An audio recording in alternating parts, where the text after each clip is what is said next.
want you to be willing to look 5 or 10 years ahead. And I want you to be in that moment of bliss. And I want you to take that moment of bliss and expand it. I want that to expand to everything you do.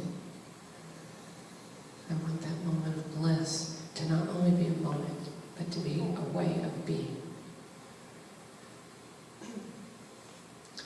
By the way you choose your time, by the way you choose what to do. The bliss, the joy, your heart is the only thing you exist in now. The rest you've let go. The rest you've left behind and allowed yourself to only follow that joy and that bliss. And when you go to tell the story of why you're happy, of why you're joyful to somebody who asks, you tell them because you found the hero. You found the thing that you've come here to do. And you're willing to be the hero to another and hold their hand, because when you let your light be, when you live in your bliss, you are allowing somebody else to live in their bliss. You're giving them inspiration.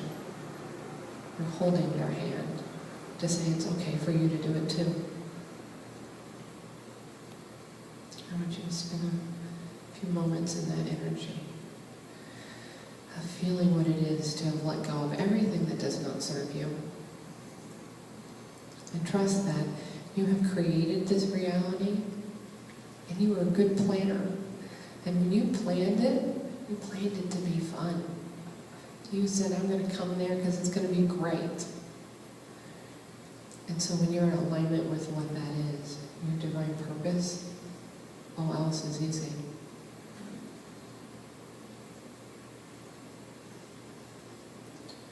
And I want you to come back as slowly as you want to. And I want you to hold that energy and let it become your guide, your beacon of light of what you are already, but what you're willing to follow the path to, and let go of everything that isn't led by that path.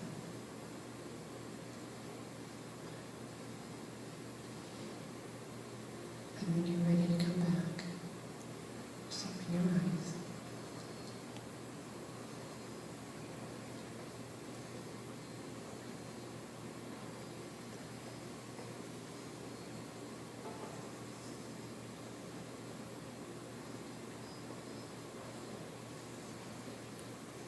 So we're back.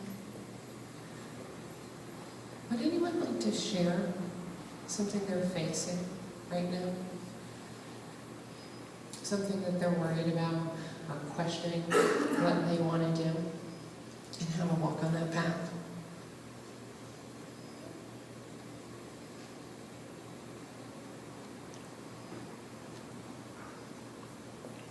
Does everyone recognize the path that they are walking and the direction they're going?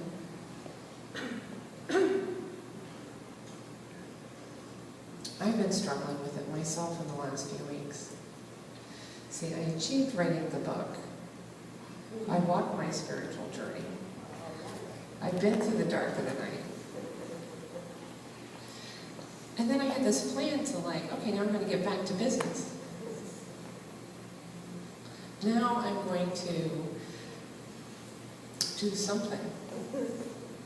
And I published the book. Thursday night, Friday a.m. Saturday morning, I was hired as a vice president to a company to bring in aviation, education, theory from Germany to the United States. So for the last 2 weeks, I've hit one roadblock after another after another. I'm like, what's going on?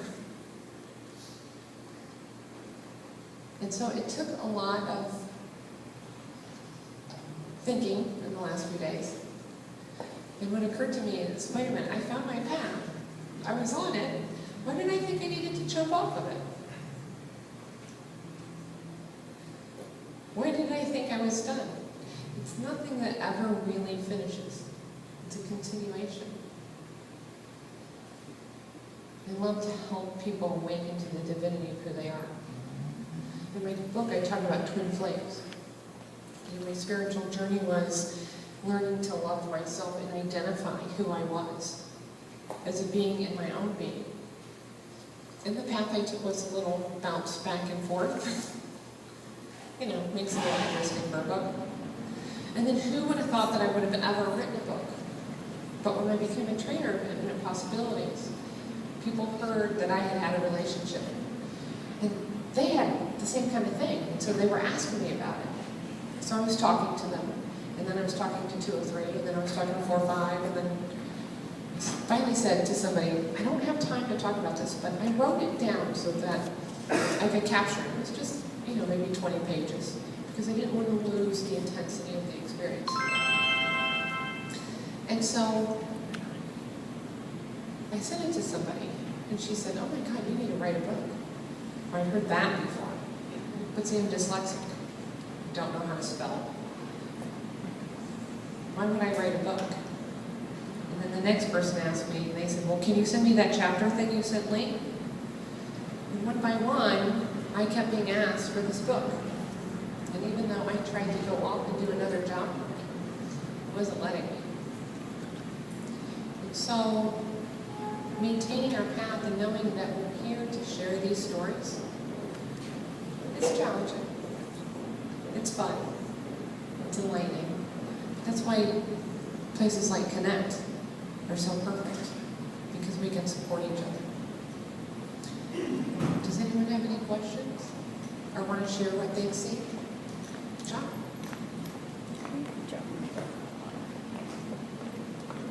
By the way, I've known John for 30 years, even though we're not that old.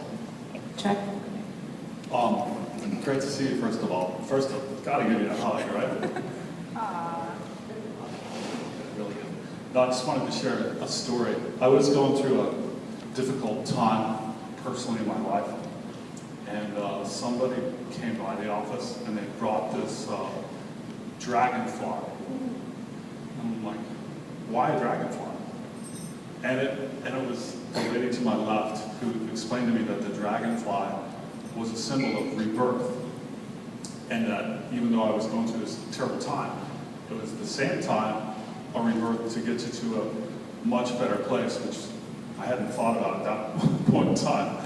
But thank you for that, and I haven't seen you forever. But to come in and listen to you, open up everybody's passion and follow their passion is what I'm hearing. It's just, that's the best message I can think of telling, so thanks for that. Thank you.